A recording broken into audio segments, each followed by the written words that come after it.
ইয়া মামা আমরা দে কদিন দেইনি কোনা আসিল আরে বাইকনা রে কইস না যে ঘটনা আনলগে গড়ি গেছে কি ইয়া মামা ওই আয় আর তোর মামা ওই যে রফিককে আছে না হ্যাঁ আর শফিককে আছে না হ্যাঁ আমরা তিনুগা গেলাম লক্ষ্মীপুর শহরে বুঝতনি লক্ষ্মীপুর শহরে আমরা তিনুগা গেলাম ভাত খাইতাম অন বেডা কইলো রেজি গেলাম যে বাইক কি আছে বেডা কইলো যে ইলিশ মাছ আছে পাঙ্গাস মাছ আছে তেলাপিয়া আছে মোরগ আছে তারপরে দি যাই কেন চান্দা রূপচান্দা মাছ আছে বুঝতনি হ্যাঁ তো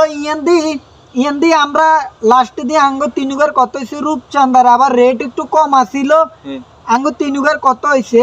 তাহলে আমরা 3জন কম আমরা তিনুগা মিলে কি খাইম রূপচান্দা খাইম আর তোর মামার শফিককে আছে না হ্যাঁ শফিককে থাই আমরা আবার খেয়াল করিনো আঙ্গ হিসের কেবিনে বইছে পুলিশেরা